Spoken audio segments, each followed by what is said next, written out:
welcome to the exciting episode of Features and Giant. My guest today is the founder of Angel Goddess Healing, a fitness trainer that helps individuals of all ages heal from trauma. She's also the author of No More Monsters Under the Bed, Shining Your Light on the Darkness, the art-led children's hybrid book designed to gently guide individuals and caregivers through healing from fear and childhood trauma. Please welcome in the one, the only Shannon Curtis. Shannon, how are you doing today?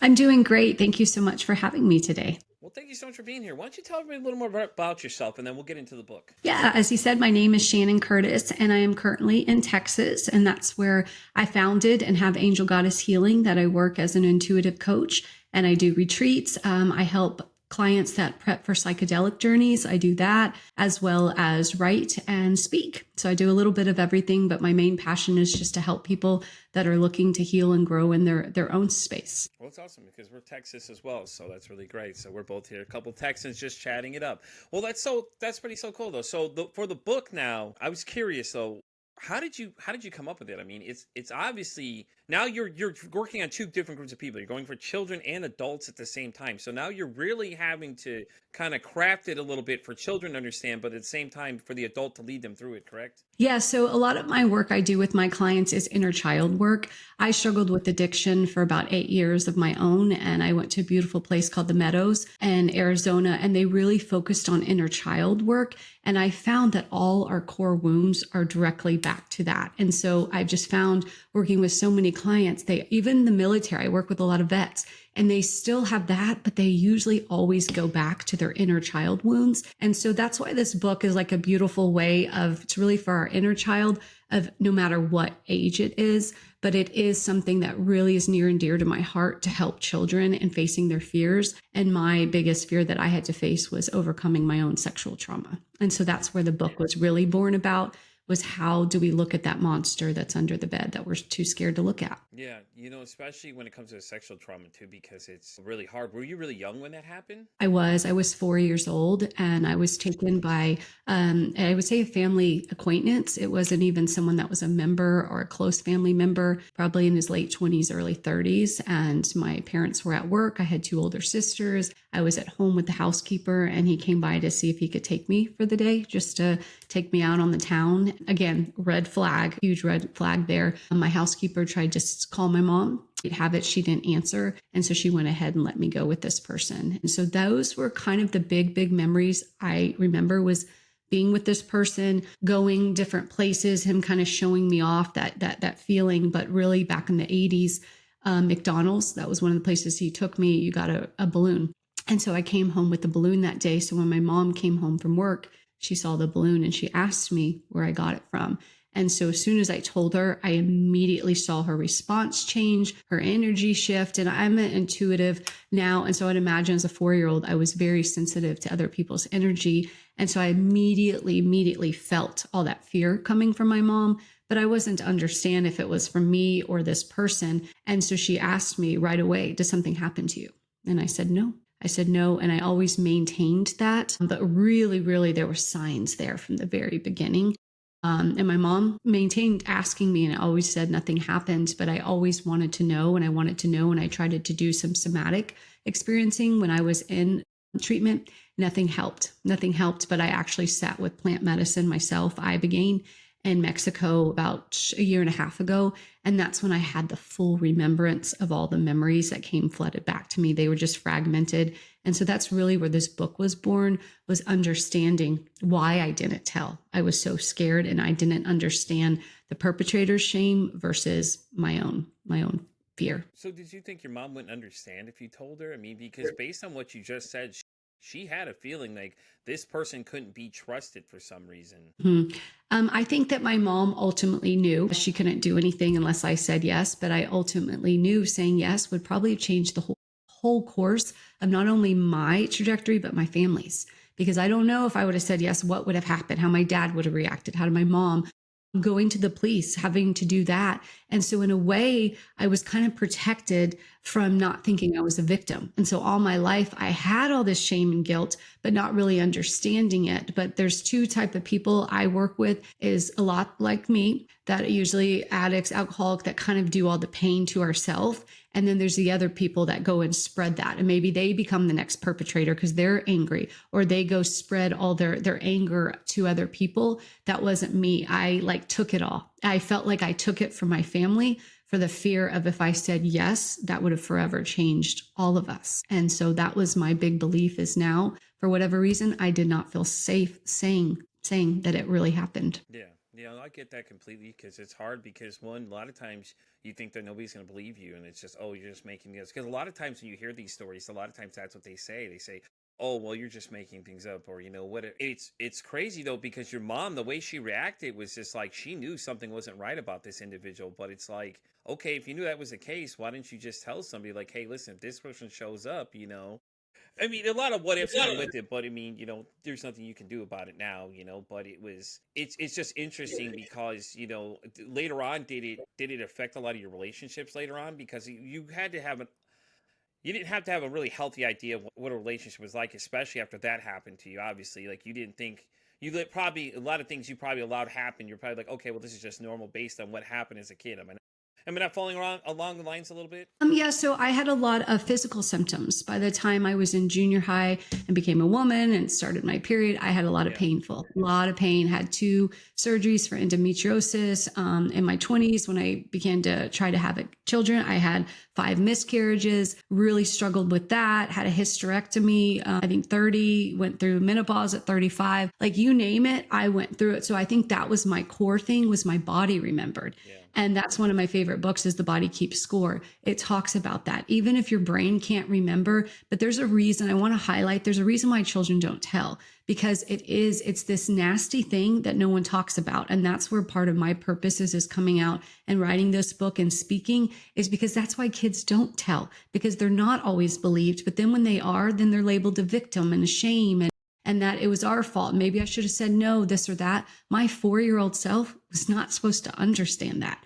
And that's part of the sexual trauma. The younger it happens, the more fragmented. We're not supposed to know what to do when we're 4, how to answer it. All I knew was my mom was angry. I didn't know if it was at me. Of course, it wasn't at me. She was scared. It was the fear I felt. So I did not want to go anywhere near that fear. So I would imagine my 4-year-old self was like, nope, didn't happen, to ease the pain that I saw and felt in my mother. Well, first, I want to say thank you so much for answering a lot of these questions. I know this is kind of a sensitive subject for people, but I just want to kind of get to the idea of what was going on, and I want people to understand that, you went through a lot of stuff going to this point, and I really appreciate you being honest to talk about it because some people are not okay to talk about these things. So, I have a very, very, very big on making sure we don't go to somewhere you don't want. So if any part of this interview, if I ask you a question you don't want to talk about, we can void away from it, just, kind of thing. So don't feel like you have to answer these if you really don't want to, because I'm just trying to get a little more insight to what was going on, because to me, it seems like that there was so much more people could have done.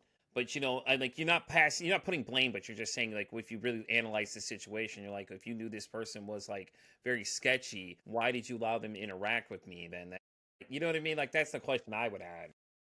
Yeah. And I think that that's the part is that the reason why perpetrators do that is because they're usually nice. They're usually nice. They're not these sketchy characters. They're not these, I want to go take your daughter and do this and that. It's, oh, I want to take her to lunch. That's what happens is these perpetrators, these clients that I work with, that whether it's been their children or it's happened to them, they're nice people. That is the problem. I want to tell everyone they're not these big, scary monsters. That's why they get away with it, because they're usually the nice person. Oh gosh, no, he would never do that. Everybody loves him.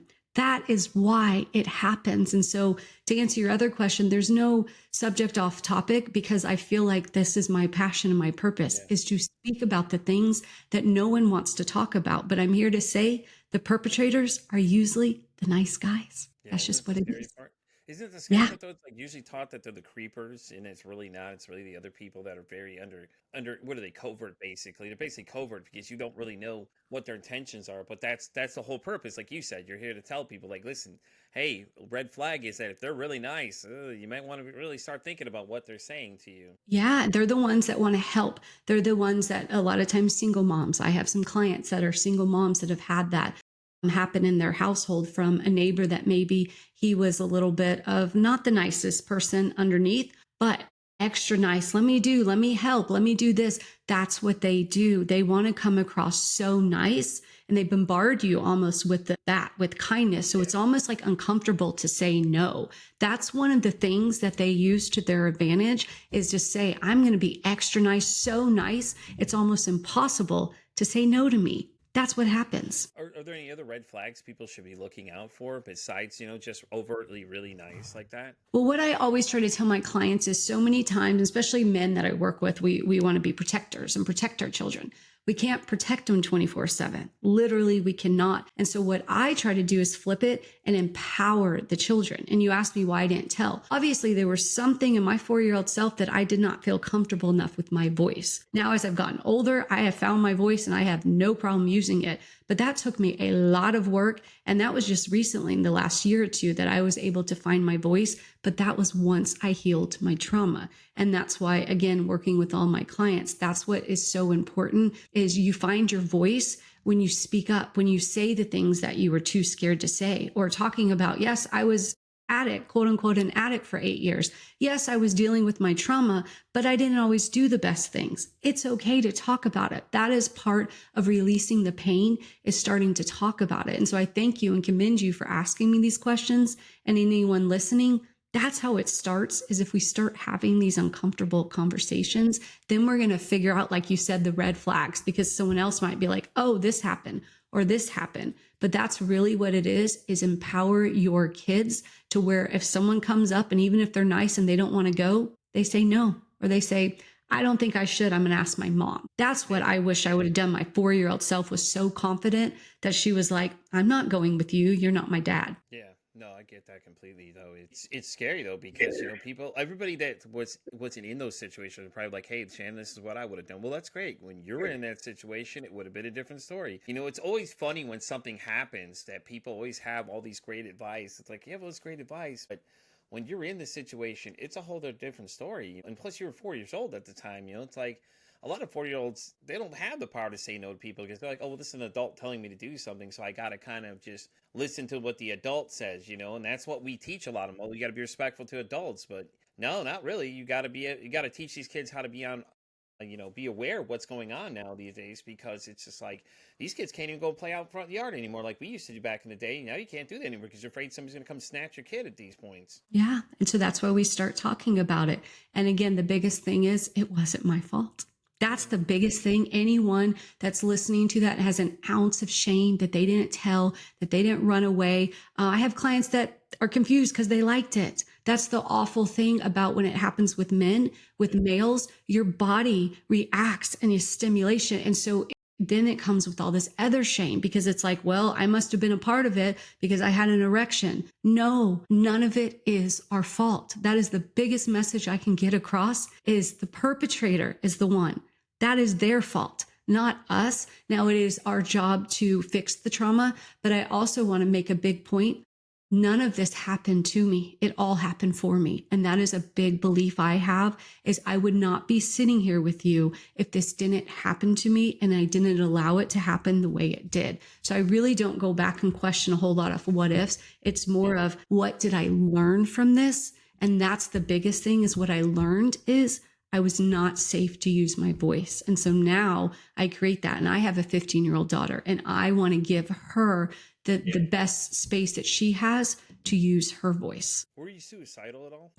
No, I never was. I didn't struggle with that. Like I said, mine was the pain medicine was doing that. I drank. I never really say I struggled hugely with alcohol. It definitely impacted me. But I would say the main thing was pain medicine made me feel good. It made me feel, literally, it gave me like a high. And so once I had my daughter, it was the day she was born with the C-section. I instantly got morphine. I instantly felt the relief of the pain, quote unquote, the physical pain. And then before I knew it, it would take my emotional pain away. And so it was a tool. It was a tool that I'm not ashamed of, because it was something that gave me a coping mechanism till I was able to deal with the trauma. Yeah. Yeah, and you have done it now. So have you had an open conversation about what happened to you with her?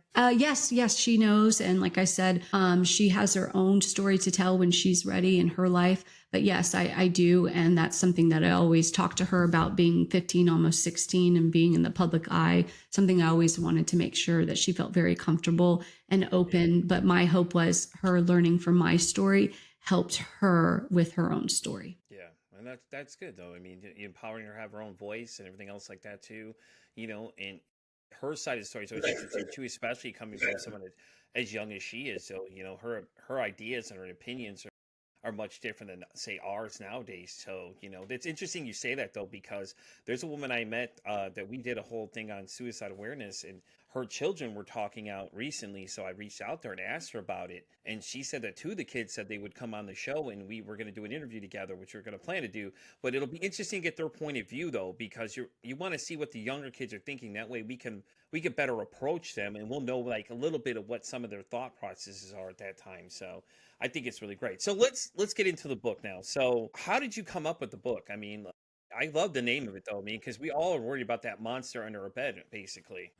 Yeah, it was about almost exactly a year ago. And I was laying in my bed and I kept dropping my phone. And so I'm an intuitive coach. So again, I'm a medium. So I talk to spirit and have Oh, kind of that instant download. And so literally I kept dropping my phone, and it was in the middle of the night. And I'm on the floor, literally looking around for it. And when it happened the second time, I'm like, okay, God, like, what am I supposed to be getting? And there's my bed right underneath it. And that title just hit me. And then I got on the plane the next day with my daughter. We were flying somewhere, and I kid you not, it just came out of me and I wrote it. And then I have 7 more. I have a whole series coming out. And so I'm already on the second book that should be out in the summertime of 2026. And so it's a whole series of all different topics. What I loved about it was the No More Monsters is the monster can be anything. It can be anything. It doesn't have to be sexual trauma. It can be your parents fighting. It can be having an alcoholic dad. It can be going through a divorce. Texas, we had all those floods and a lot of children died. It could be the fear of that. Whatever it is, it can be. We all have that monster that we're scared of to look at. And what I've learned is, in order for something to disappear, you literally have to look at it. That's the ironic thing. You have to do the opposite. You have to turn around and look at it to make it disappear. And so that's what the book really was on, was facing that monster and seeing that it was actually a gift. that's awesome. And you said you have a whole series of them, huh? That's pretty cool, actually. So what's the next book called? So the next one is No More Fear, Finding the Courage to Love. And they're all going to be no more. And so it's just this movement that I'm doing of no more, like no more of the shame, no more of the darkness, no more of the talking about it. And so what I've learned is that we have these uncomfortable topics that kids need to go through, but we don't really have a good way of teaching them. And so these books kind of come through that, where this one's a little girl named Lucy. And like I said, she's scared of being in the dark. And so she wakes up in the middle of the night, has this beautiful angel that comes to her and really just helps take her on this journey, and realize what that is. But along the way, she meets 7 animals, and they end up being really underneath it is the 7 chakras, is teaching kids how to do that. And so one of the first ones, the root chakra, is represented by a cardinal. And so this first book, that's going to be him, the cardinal. So he's going to have a story of how he helps a little boy. And this one's about a little boy that deals with anger because he's scared of becoming the anger like he sees in his dad. And it's this fiery red in his chest. And it's how we walk kids through anger. Again, these are hard topics. Even adults, most adults I work with don't even know how to walk through these things, much less teach children in a healthy way. And so that's what I learned, is each book, these 7 are going to be the 7 of the animals that are presented in this first book. And so they'll all have their own little message in their own book. And then at the end, it's going to teach the kids how to connect with their body, mind, and soul, which is really important to me because that's my belief. If I can start helping the children now, then maybe they won't be my client in the future. That's what I always hope for, is not to have any clients. I just get to speak and write, because the younger we get to teach them how to use other tools, the easier it's going to be as adults. So here's some things I want to share with you. One, the cardinal is actually the bird of the state of Illinois where I'm from, which is funny you say cardinal. we actually talked to somebody. I actually talked to somebody earlier today about chakras, so that came up too. I was like, that's interesting as well, because I'm like, this is really weird, because lately this is what's been happening. I get groups of people together in these interviews, because I do a lot of them in a day. So like one person before, now it's chakra shows up again. I'm like, oh, okay, this is interesting. Here we go. Here's some more similarities. So when you said that, it was really cool though. But I like the concept of the book though. I think it's great teaching kids emotional regularity, because if we can teach them now, I think, like you said, it's better in the future for them, because that way they'll learn better way how to handle these emotions, because we as adults now don't know how to. So how are we going to teach these kids how to? So I think that the fact that it applies to both children and adults, not only you can bring them together that way, they both can learn together. Now they both can teach each other something, and now they can go on to teach future generations how to emotionally regulate too. So I like the plan of how this is working out. I really do. Yeah, that's my belief, is to get them when they're younger, to teach them that. My idea would be to have a place where the children can know they can use all their tools and know their power. And then over here, I'm helping all these other people heal from their wounds. And so they can meet in the middle, hopefully. And that's where we can have that world that a lot of people think exists, but doesn't know how to get there. I feel like how you get there is by healing the trauma, but also by trying not to have any trauma. That's why I like the book, The Body Keeps Score. If we know the body keeps score, well, let's learn how to keep it down to the minimum. And that's what I want to do, is keep it to the minimum, because we can't get away from pain. As healed and as work that I've done, I can't get away from pain. But what I can get away from is suffering. I can tell you right now, I don't suffer. And there's things going on in my life that most people would never even know or understand. And it's okay, because I don't show it, because I choose not to, because I know it's all happening for me. And so there's times I get frustrated, I get angry, I get sad, but I do it in my space. I do meditation, journaling, all that. And so it's really like, it's who I am. It's not a job. It's not a career. This is just, I literally talk and write about what I believe in and what has worked in my life to help go through some of the hardest things that I've ever gone through, really to be smiling the whole time and like finding the beauty in all the pain. So what are some of the other topics you're going to cover? Are you going to cover like suicide and all these other things? Because I think those are some hot button issues, especially kids at a young age. I think they need to understand what this is. And I know for a lot of people, it's hard to be okay with the topic, but at the same time, if we teach them how to have a better conversation about these things, I think it'll do them better later on, because I think that suicide is probably one of the biggest conversations where people just like run away and panic. So like, oh God, because like people get in these situations where people call them or reach out to them and say they're having troubles, and they don't know what to do. They panic in those situations. They're like, oh, this person's talking about taking their life, but maybe they just want you to listen. It's sometimes you don't know what stage you're at, and unfortunately, like a lot of us don't really know. And I hate these videos where they say, oh, look at all the warning signs, because a lot of times there isn't any warning signs. You have no idea what people are thinking, and I met a guy recently where we had this conversation a little bit. He said he didn't understand why his son had taken his life. And he said he didn't understand why he used the gun that he had bought him for his 18th birthday. And I said, well, you're not going to really ever understand that, unfortunately.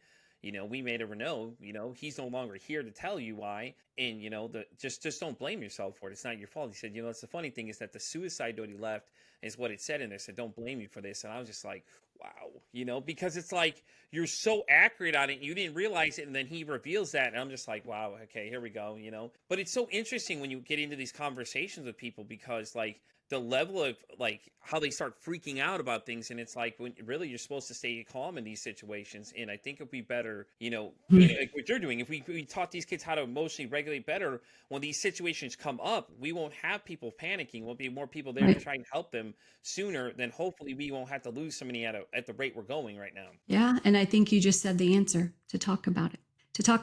So I work with a lot of clients. I work with vets, and they struggle with a lot of suicide. Yeah. My partner, he's struggled with suicide. And what I've learned is, what I tell them is, it's beautiful in the way of, it's something that wants to die. Something wants to die. It's something that making you so unhappy, that is misaligned with you, that it's saying, I would rather die than deal with this. And so what I tell people is, we're not going to shame the answer. That's what happens, is we shame it. We make suicide this dirty thing that they go to hell. Well, I'm here to tell people, I talk to people on the other side that have crossed over that way, and they're not in hell. It's us humans that are here that are stuck in the suffering. So we don't know what their story is. We don't know what their journey is. That's that thing of, I always try to say, don't be judgmental, be curious. Be curious and then find relief in it, that I am so relieved if that is what they needed, then there and that's not mine. I'm not God. I'm not here to judge. And so that's what happens, is just to be curious. If someone says that, be curious why. There is a reason why. Just like when I was in my addiction, there was a lot of judgment, even within my family of it. Instead of stopping to say, why are you so sad that you have to take something to feel better? So why are you so sad that you feel like you have to pull the trigger and not be here? That is what we need to start doing, is, again, stop shaming the answer. It makes me so frustrated sometimes because it's on us. They're on the other side. They're not in hell burning because they did that. There are things in their soul that we don't always know. And that's what happens. Again, it's this judgment of this shame around suicide. And I'm not saying that's the answer. I'm not saying that, but I will honor a soul's path. I will honor soul's path. It is not mine to fix it. I don't heal people. I always say that. I help people heal themselves by showing them the love for themselves. That is the biggest difference of quote unquote healing, is I'm not doing that. I'm just reflecting back to them who they are. And if they don't like that person or they want to kill off that person, cool. Let's recreate a new person that is so proud and so in love with life that they wouldn't want to be anywhere else but here. Shannon, you're probably the most interesting person I've talked to in the last few weeks. I got to say, you went from psychedelics to where you're at now to medium. Just like, you just keep throwing new things out here. I'm like, oh, okay, this is more interesting. So the median part, I'm very interested about, though. Do you I use can it a lot tell. when you do therapy and things? Because I'm very fascinated by these things. Yes, I can tell that because you naturally are intuitive. Just like when you said, there's no coincidence that you had some speakers today and talk about chakra and talk about the root and the cardinal. And so that's what it is. And I keep looking at your red thing above you, and it's this, you're curious. It feels like you're very curious about it because we're all intuitive. We're all intuitive. The reason why my gifts opened up so much was after I dealt with my trauma. And all of a sudden it was like pouring. And then I get these moments of, it is just full blown 10 out of 10, can pick up on anything down to the precise things about what happened to people that they're like, how did you know that? And again, it's that thing of, it's not me. It's not coming from me. It's coming from source, coming from God, my higher self, for my client. And that's why I love mediumship. But what I really love is being an intuitive coach. Because mediumship, someone comes to me, say you have someone that's passed over and you just want answers. Okay. So we talk about that, and whatever comes through, I just give you all those messages. If you were coming to me as a coach, as a client, I'm your coach. What happens sometimes is I use those little downloads. I use those little things. I don't know who I'm talking to. I don't stop to ask if it's a spirit guide, an angel, a loved one.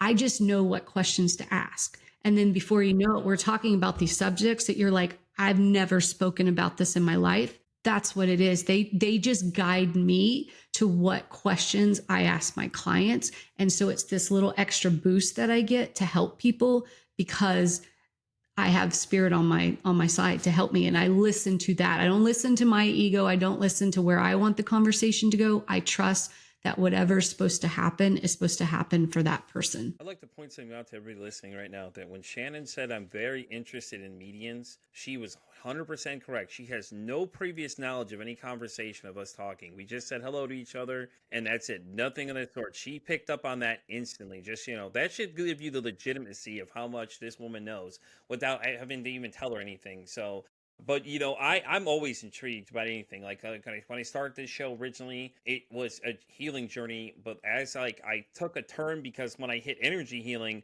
I got more interested, though, because I was like, oh, this is interesting, because now I can tell, I can sense energy, and then I'm an empath, so I could feel people's emotions and things. So like I can pick up on people's sense of emotions if they're not in a good mood or something's wrong. Usually I could read things within a few seconds, and I'm always interested in exploring new avenues of things all the time. So like, I'm always very curious. Like, I'm going to get into human design is another thing. We're going to get to the Chinese zodiac. We're going to get into that eventually too, stuff like that. So I look for different interesting topics, and I didn't didn't even know we were going to even get into any of these topics today because when I read the profile originally, I saw the author. I was like, this is really cool. Okay. Little did I know we were going to get into some more interesting conversations. Shannon decided to become the international man of mystery over here, start telling me more things. I have so many more. That's what's funny. That's why I love being an open book. But there's really not a topic that I don't have some kind of say on, whether it's just been experienced in my life. But I think that's what's happened is all the trauma that I've been through. I was divorced after 15 years of marriage, had to restart over, had to build a company.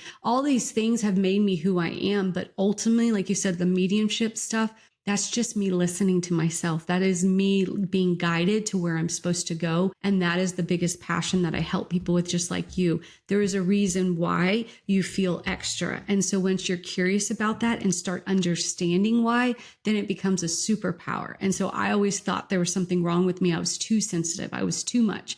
And now I'm learning, oh, no, no, no. That's not what it is. It's my superpower that the more in tune I get, I can pick up on just the slightest change. So I can talk to clients all over the world. I can go on Zoom. I can do a phone call, whatever it is. I write, I meditate before my clients. Whatever comes through is supposed to come through. And the more I trust that and the less I think about it, the more it comes through. And so I know, and we'll talk after, but I know there's someone coming through for you. There's a reason why. It has something to do with the red. They keep showing me the red, the red. So I don't know if it's the cardinal. And that's what happens is you start digging into it. It's a baseball thing. Yes, see, red sports, and I don't know if it's a father figure. It's one of those where we keep on going down till we figure it out. But there is somebody that wanted us to meet today. It's just what it is. Yeah, if you say sports, I know exactly what we're talking about there for sure. Okay. But so I find it very interesting. Everything's so interesting. I think a lot of people I meet on this show are very interesting, but it's like, from the beginning to where I'm now, it's like the evolution of Pete. The only thing I could credit to my current divorce is that this show even exists, because it wasn't for her, I would have never started this show. So, I feel like people meet for certain reasons. You may not keep those people in your life because they're there for a certain reason and then they're gone. So sometimes, when people leave, it's okay, because, the way I look at it is the energy principle is that they just don't like the energy you're giving off. And it's the same thing with those other people. You guys don't like each other's energies, and just leave it at that. You can say all the negative things you want, but at the end of the day, it's not going to get you anywhere. You're just going to look even worse than you started with the whole situation. So yeah. So I'm very interested though. Is there anything else you're not telling us? Because there's something else you're not telling us. I'm sure. Anything more interesting? I'm like Shannon. Just keep. It gets more interesting by the minute, I swear. Yeah, I feel like we have all the answers. I do. I feel like we overcomplicate things. This is what I'm loving about my books is I want to simplify things. And the biggest thing that I try to simplify to people is the forgiveness.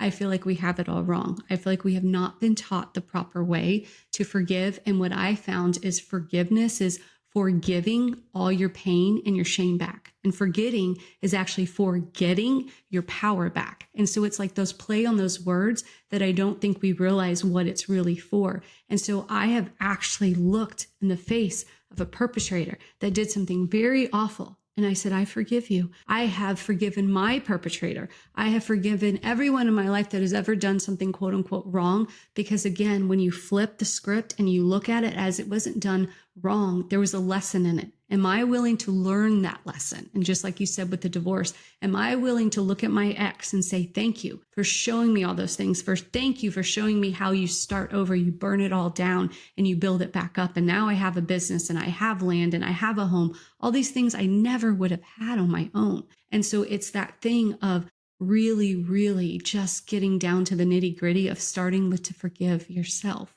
And I think that's what we struggle with is we're all out there trying to seek the answers outside of ourselves when ultimately everything we seek is within us. It's just, are you brave enough to believe it? I can contest to the forgiveness thing. That's the thing I've been struggling the most, but I've been working on it.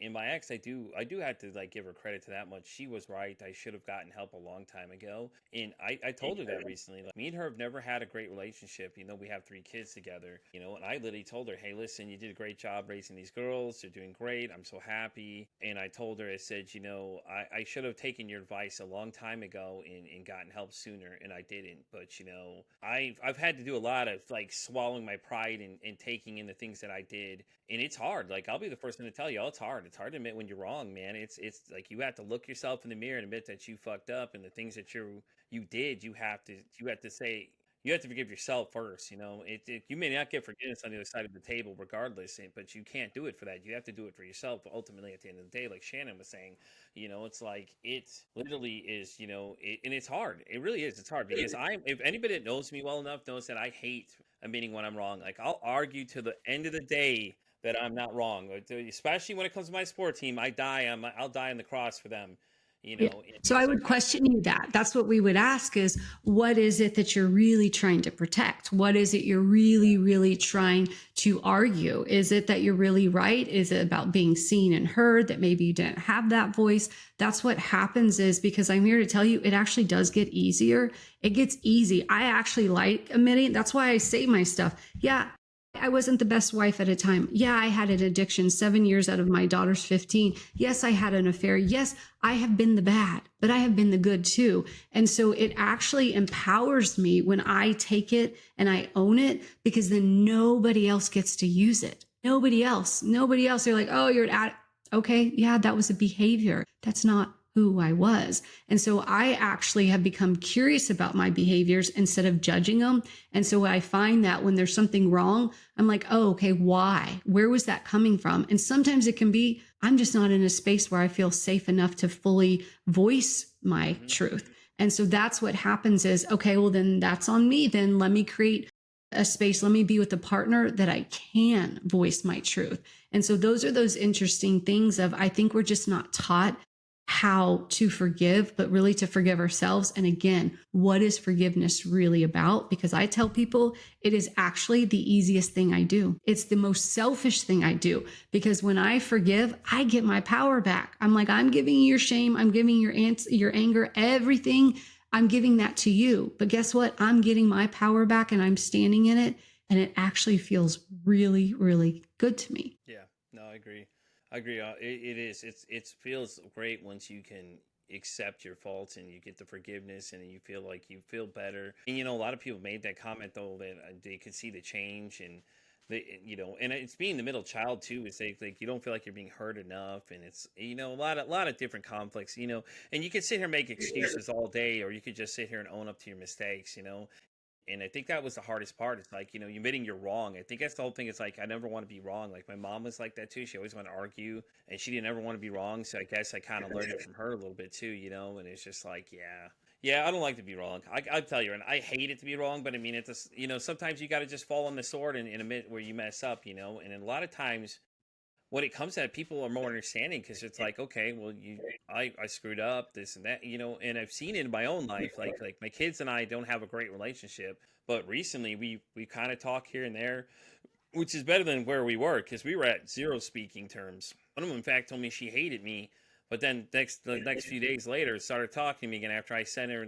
I gave them a letter of like everything I've done, admitting that I was wrong, and it wasn't because I was asking them to forgive me because they don't have to. They were kids; they didn't do anything wrong. It's all on me because I was the adult. I shouldn't have done the things I did.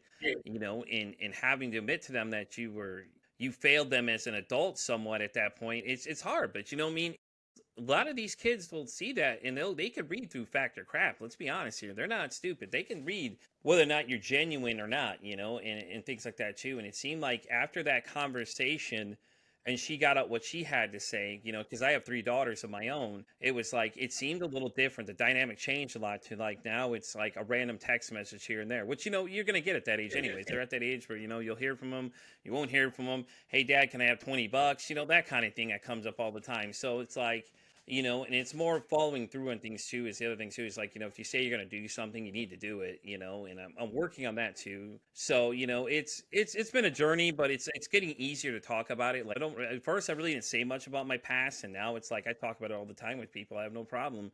I could have a full conversation about what I did wrong with people and tell them. And when I admit these things, like I'm sorry, I don't know what to tell y'all. These are things I did. Some of these people are gonna look at me and go, "Wow." I'm gonna be like, "Yeah, yeah, I did all those things." But at least I'm willing to say I did them all because that'll be the thing. Like you said, you're not gonna give them any power to use it against you because you already admitted that it's out there. Well, like you said, I was an addict. Okay, well, what do you want me to do about it? That's what I did. What do you want to? You want to keep living Yeah. on it, or you want to go on to something else? Now we can continue to talk about this all day, but I get a Well, I chance to learned chat. from it. I learned from it. That's the biggest thing is I learned the lesson in it. And now I'm taking that and helping other people so they don't have to struggle because my biggest thing that kept me in my addiction was shame and guilt of thinking I'm the only one going through what I was going through. And so that's what I found is that's how I repay. And with my daughter, I had to do the living amends to her. I had to say all those things that I'm sorry for. But at the same time, it's not saying it's changing the past, it's admitting it. And I did the step work and that fully changed my life. I did 90 and 90 with AA and I did all 12 steps. And that truly changed my life because it had me take responsibility, but also saying an amends without any expectations. The amends are not about anyone else saying it's okay, to the fact where some people are like, no, I don't need that. And I'm like, I need it. I need to state it. And so that's what I did with my Exactly. daughter. I need to Yes, state it. I Exactly need the to. point. No, I Yep. But agree with then that you change 100%. the behaviors. You have to change the behaviors. And I waited about 9 months till I had some sobriety, till I actually started doing the amends. Because for me, it felt like that's the best way to change is I can say everything. And if I go and do the same behavior tomorrow, that's not really going to change it.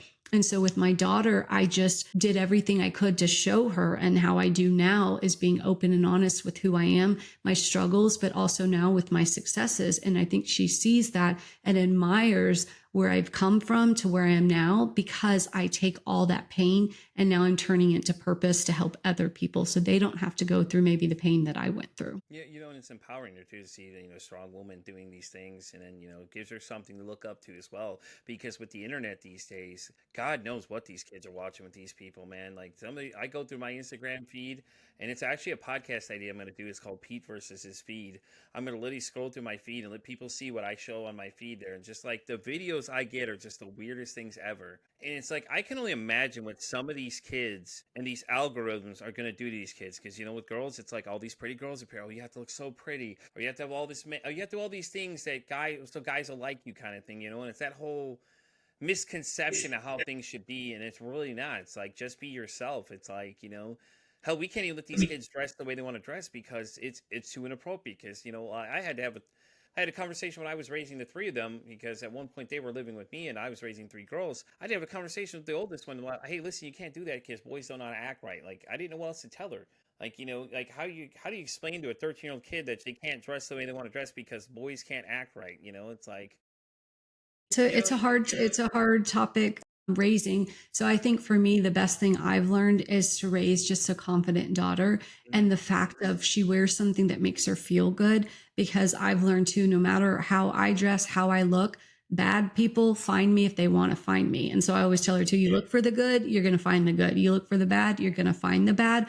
But if I saw my daughter acting in a certain behavior that maybe was concerning, my first thing would be curiosity. Are we trying to get attention from other people? Are we trying to get attention? Or you see the news feeds and you see the posting selfie after selfie after mhm. selfie. When I see that, I say, that's someone that is really needing to get the recognition outside of themselves because I'm actually haven't done social media and I'm getting ready to. And you actually helped me by saying what's on there because I want to fill it with good content. But that's why I've kind of held back because it's scary to put yourself out there and be judged. And now I'm finally at the place of, no, I have something I want to say.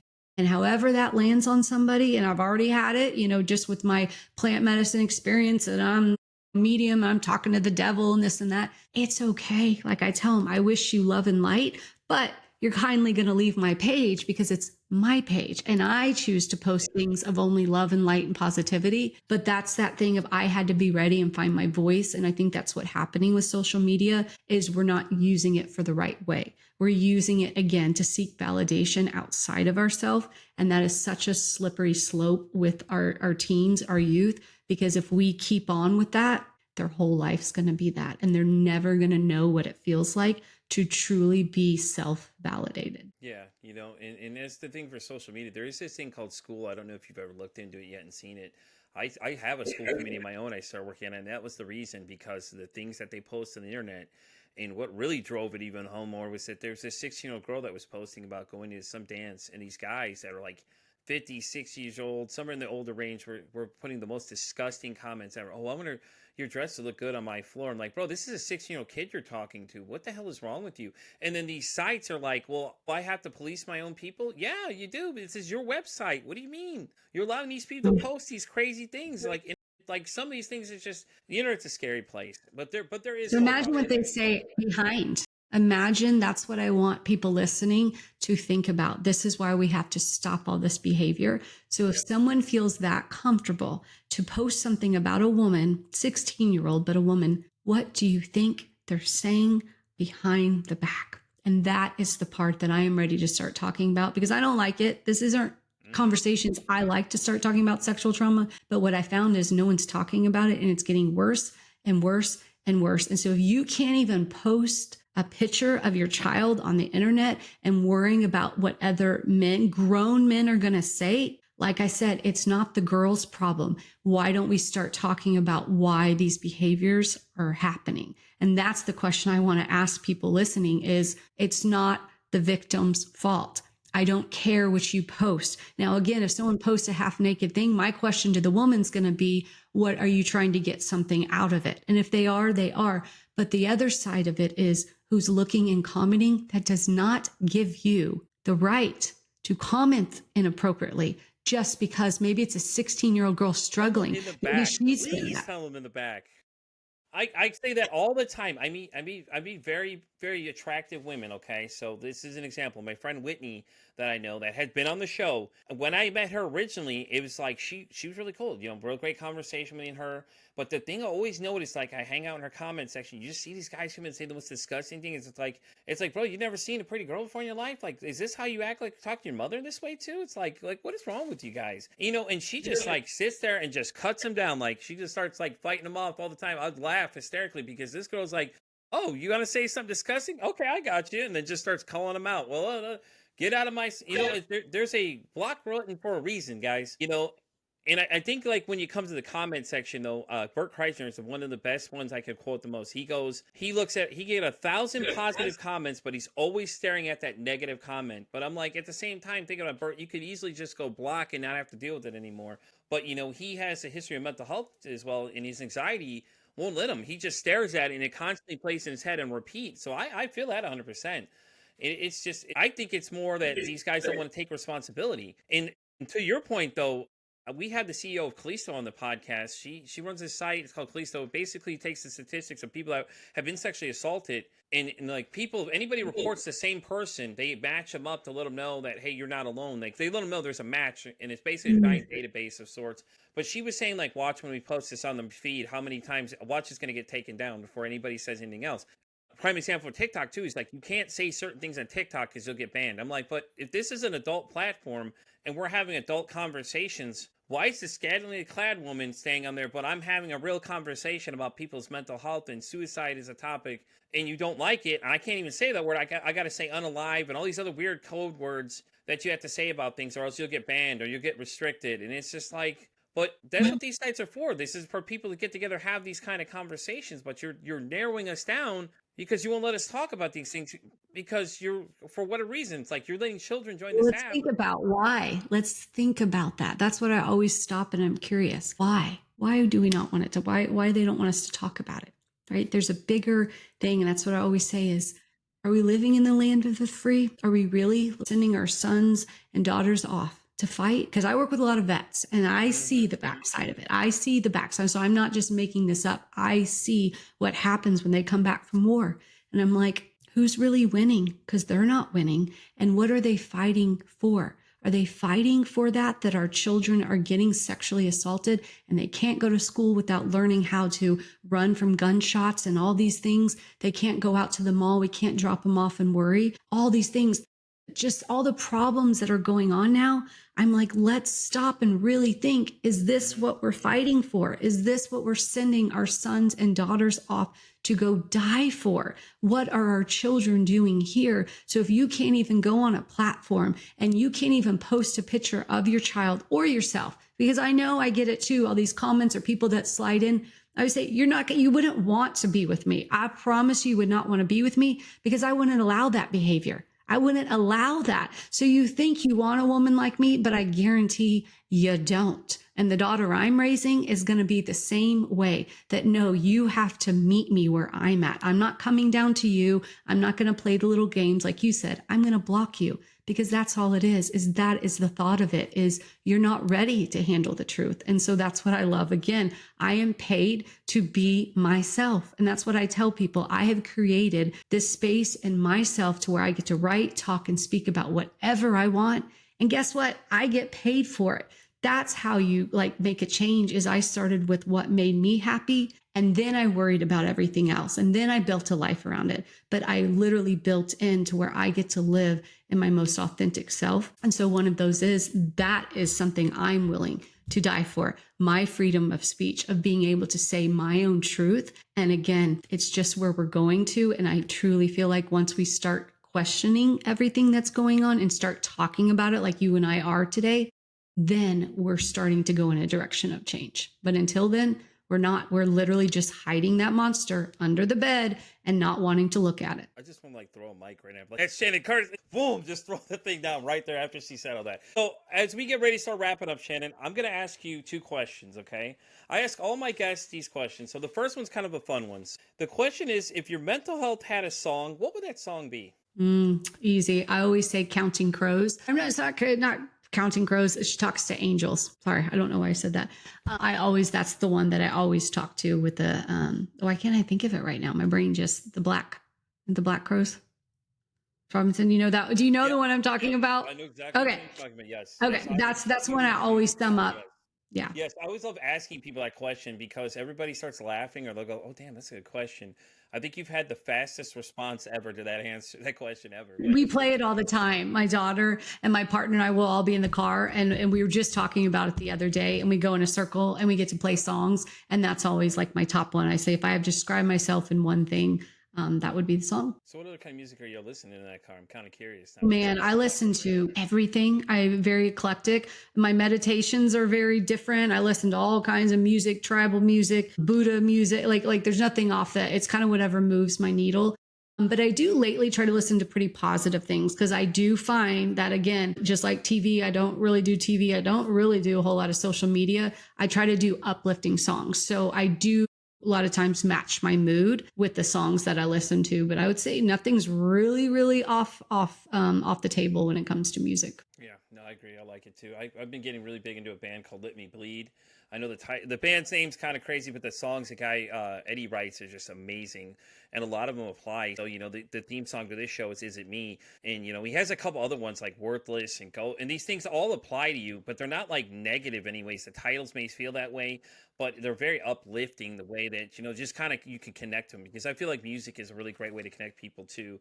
And we've had some interesting conversations on this show. There's some other interviews at this point had already come out. There's one with a gentleman we talked to about a 12-year-old girl that unfortunately took her life 12 hours after recording a song called Weird Hearts, and things like that too. So, it's always interesting. Before we wrap up, the last question I have for you is that if you could break the stigma about mental health, what would that be? About it, that we're shaming the answer. I get very passionate about that we're shaming it. That's why there's mental health issues. And what I tell people is that are on antidepressants, are you still depressed? Most people say yes. When they come find me, they say yes. I'm like, again, maybe that's not the answer. And so I love to flip the script and be curious about maybe the answer is exactly the opposite of what we've been told. And so that's my biggest thing is mental health is, I think the people that are depressed or suicidal or schizophrenia, I think they have the answers. We just have to ask them. We have to be curious enough to ask them and not shame them for being so sad that they want to die. Because let's get real, it's not the easiest being here. It's not the easiest. I'm sure we've all had that. So maybe we don't shame that, but we're okay with people drinking themselves to death, right? We celebrate alcohol all the time. That is literally something that slowly kills you. So I would just say with the mental health, yeah, let's just flip the script and see what's on the other side of things. Well, Shannon, thank you so much for coming in today. Before we start wrapping up, did you want to go ahead and tell everybody where they can find you? What's the best way they can find you? If anybody's not watching this video clearly, obviously it's your website listed below. Do you want to give it out for everyone else? Yep, it's www.angelgoddesshealing.com. They can go on there. They can schedule. I always do free consultations. So if there's anything someone heard and was interested about, I have retreats coming up in the new year. I'm kind of revamping the page, so it will be a new one coming out. But right now they can go on there, click on, do an appointment, see all the things that I do, and has my phone number, and they can reach out. Awesome. I love it. Thank you so much. Well, thank you so much again for coming. I've absolutely enjoyed this conversation. You know, when the other books are coming out, if you'd like to come back, we can discuss them more in deeper topics. We can, for sure. I'd love for you to come back, honestly. I think it'd be great. I think we'd have a great time yet again. With that being said, guys, I'm going to wrap up this episode of Pete vs. Anxiety. You know where to find me. I'm Pete vs. Anxiety. I'm on X all the way down to TikTok. I'm on Spotify all the way down to Pandora Radio. Yes, I'm everywhere. And as I always say, it costs nothing absolutely to be kind to somebody. One kind act you can do can save someone's life, or hell, you can make their day. I'm Pete vs. Anxiety saying, don't ask how your day is today. Say, hey, how's your mental health today?